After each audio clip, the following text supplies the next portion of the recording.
सुप्रभात आप सभी को। पिछली कक्षा में हम लोगों ने मनोज दास द्वारा लिखा गया पाठ निबंध पुस्तकें जो अमर हैं का पहला भाग पढ़ा। पहले भाग में हम लोगों ने जाना कि किस तरह से चीनी सम्राट शी हियांगती, जो लगभग 2000 वर्ष पूर्व ईसा से हुआ था, उसने पुस्तकों को कैसे नष्ट करने का प्रयास किया। उसका मानना था कि जो उसके राज्य के लोग हैं, उसकी प्रजा हैं, उनको केवल 3 कामों से ही मतलब रखना चाहिए। कौन कौन से? ईमानदारी से मेहनत करें, राजा की आज्ञा का पालन करें और नियमित रूप से टैक्स या कर देते रहें। इसके अलावा और उन्हें किसी काम से मतलब नहीं रखना चाहिए। और उसका मानना था कि किताबों का कोई मतलब नहीं होता, किताबों को नष्ट कर देनी चाहिए, और इसीलिए उसने किताबों को नष्ट करना प्रारंभ किया था। हम लोगों ने उस पहले भाग में यह भी जान लिया कि किस तरह से कुतुबुद्दीन ऐबक के सेनापति बख्तियार खिलजी ने नालंदा विश्वविद्यालय के पुस्तकालय और उसके भवन को तोड़ करके उसे आग के हवाले कर दिया। आज के पाठ में इसके आगे की चीज़ें हम लोग जानेंगे। एक समय था जब प्राचीन नगर सिकंदरिया में एक बहुत बड़ा पुस्तकालय था। लेखक बताते हैं कि एक समय था कि जब प्राचीन नगर का नाम क्या था? सिकंदरिया में एक बहुत बड़ा पुस्तकालय हुआ करता था। इसमें अनेक देशों से जमा पांडुलिपियाँ थी। पांडुलिपियाँ मतलब मूल लिपि, जैसे कोई भी पुस्तक छपने के पहले जिस मुख्य कागज पर या मुख्य चीज़ पर जो लिखी जाती है हाथ से न, उसे पांडुलिपि कहते हैं। बाद में न वो छापे खाने या अन्य चीज़ों पर आती है प्रिंट होकर के, तो उसे पांडुलिपि कहते हैं। तो उनमें अनेक देशों से जमा पांडुलिपियाँ थी। कहाँ पर? सिकंदरिया में। अनेक देशों के सैकड़ों लोग, जिनमें भारतीय भी थे, अध्ययन करने वहाँ जाते थे। कहाँ जाते थे? सिकंदरिया में। यह अनमोल पुस्तकालय 7वीं शताब्दी में जानबूझकर जला दिया गया। ये जो अनमोल पुस्तकालय था वो 7वीं शताब्दी में जानबूझ करके जला दिया गया। इसे नष्ट करने वाले आक्रमणकारी की दलील यह थी कि अगर इन अनगिनत ग्रंथों में वह नहीं लिखा है जो उसके धर्म की पवित्र पुस्तक में लिखा है, तो उन्हें पढ़ने की कोई ज़रूरत नहीं है। इन पुस्तकों को जिस आक्रमणकारी ने नष्ट किया, उसका यह मानना था कि अगर इन किताबों में उसके धर्म से संबंधित कोई बात नहीं लिखी है तो इनको रहने का भी अधिकार नहीं है। इसलिए उसने क्या किया कि इन सभी पुस्तकों को समाप्त कर दिया, उन्हें जलाकर नष्ट कर दिया। उसके पवित्र ग्रंथ में पहले ही कह रखा है तो उन पुस्तकों को रखने का कोई लाभ नहीं। उसका मानना था कि यदि ये सभी बातें उसकी पवित्र पुस्तकों में पहले से ही रखी हुई हैं, बताई गई हैं, तो इनको रखने का फिर कोई मतलब नहीं है। इस प्रकार कई बार विद्या और ज्ञान के शत्रुओं ने पुस्तकों को नष्ट किया, किंतु वही किताबें जिनके बारे में सोचा जाता है कि वे हमेशा के लिए बर्बाद कर दी गई हैं, फिर से अपने पुराने या नए रूपों में प्रकट होती रहे।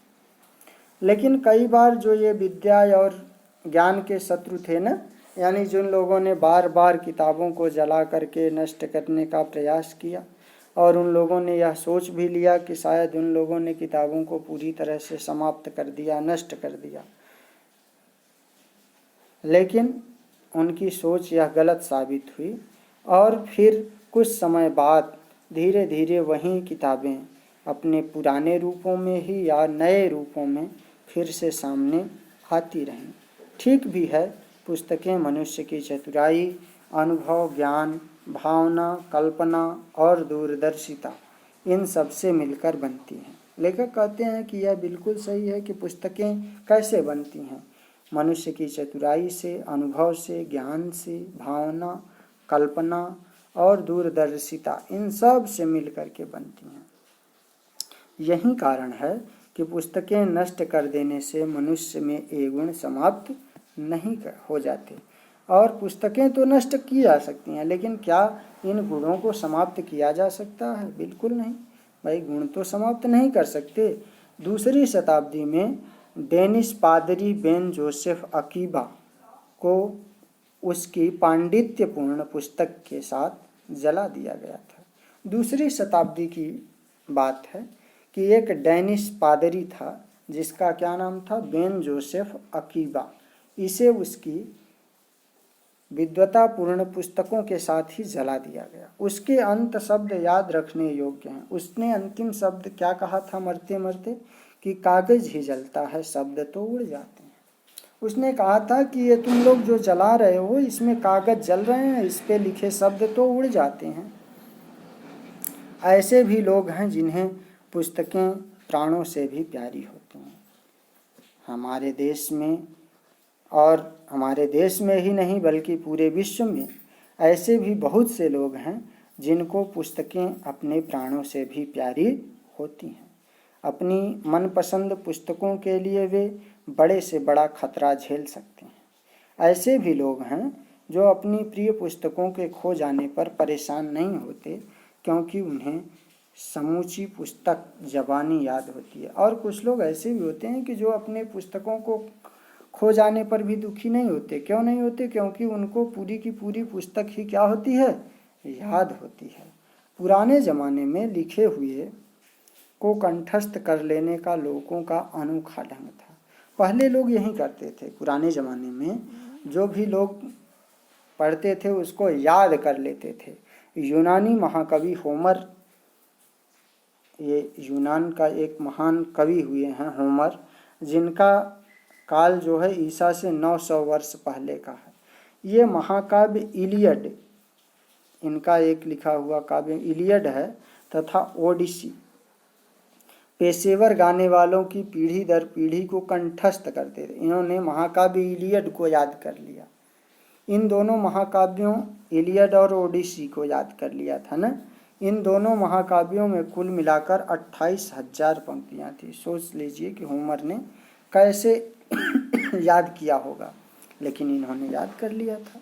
कुछ चारण तो इससे चौगुना याद कर सकते थे, और कुछ तो गाने वाले ऐसे होते थे कि जो इससे 4-4 गुना तक याद कर लेते थे। भारत में सदा से कई भाषाएं बोली जाती रही हैं, किंतु पुराने ज़माने में संस्कृत का प्रयोग सारे भारत में होता था।